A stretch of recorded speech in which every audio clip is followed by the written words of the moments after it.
Hey, Bruce. Chris Chapman, Fox Sports Las Vegas postgame show. Just your thoughts on the defensive effort tonight, because that's a very hard team to shut out, and you guys did a great job of that tonight.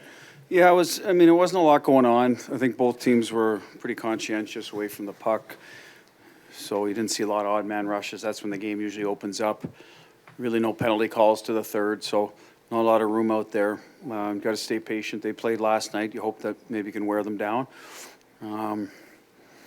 The first goal really matters in a game like that. We get a call, and we took advantage of it, so good for our guys. But, yeah, I thought defensively really dialed in, and I feel we've been that way with the exception of the LA third period and a little bit against Chicago. We didn't give up a lot, but a lot went in, so better at those areas tonight. There's a bit of pressure on Noah Hannafin to kind of step into that role on the power play one with Shea out, but it seemed like tonight he grew into that role. Just your thoughts on his job tonight? Yeah, he'll shoot a little more. I think he has that mindset, which balances out, which is a good thing, especially if you look at the Devils' PK. You know, we get all these kind of analytics, and the heat map had them net front and up high, right? They take away the elbows. So Jack, Pav, right? Not a lot of room for him.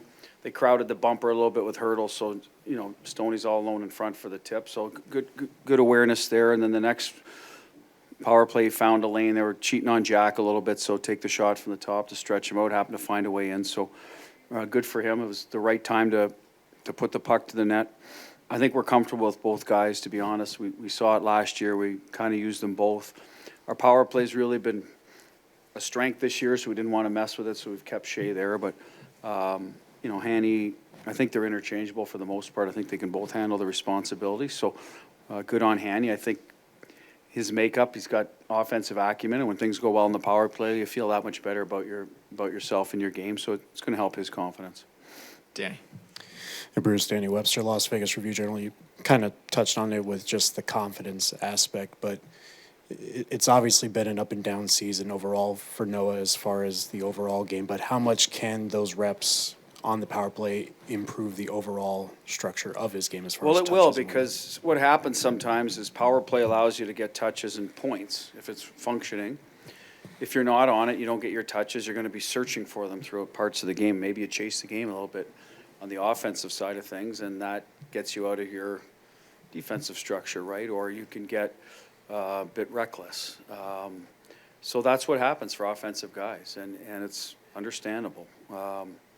We don't get a lot of power plays, so if we had a few more and we got second unit time, I mean, that probably wouldn't happen, but it hasn't happened a lot this year where we do get those. So that's what ends up happening to offensive guys. Not every night, and there's a certain responsibility on him not to chase it. He's got to understand that's just the way it's going to work out. But forwards do the same thing. They'll start leaving a little bit early or overhandling pucks if they're on the second unit and don't get their touches, and then they turn the puck over or whatnot. So not unique to him. We try to talk him through it, but at the end of the day, that's just part of the growth for him when he doesn't get those opportunities, and now he is. And like I said, you probably see a guy that looked more like himself because of that. Ken.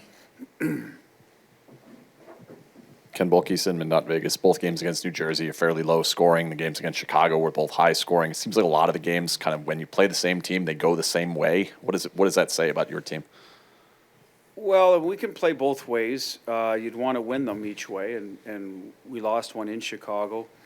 I think what happens with Chicago is where they are in the standings, they're a little looser. They're allowing the younger guys to sort of sort their way through things, and they end up in higher scoring games. Jersey was in that boat like 4 or 5 years ago when Jack and Hischier were younger guys, and now they understand the value of that. So they've turned a corner in that regard, and that's what happened up there. That's what happened here. We would always prefer not to open it up, but there are games that end up that way. We have good offensive guys in the room, and we can execute off the rush. We just got to be careful how it opens up, right? There's going to be games where there's just more chances. That's a little bit of hockey some nights, but at the end of the day, that's how it's played out with Chicago, and then Jersey was on the other edge of it, you know, sort of preparing themselves. I'm sure they're thinking for a tough playoff match. So usually you got to play good defense if you want to, you know, advance, and they've learned that over the years. And you know, Sheldon's doing a good job, I think, getting them to buy into that and still finding ways to win. So they got a good hockey team. We just happen to be on the right side of it a couple times.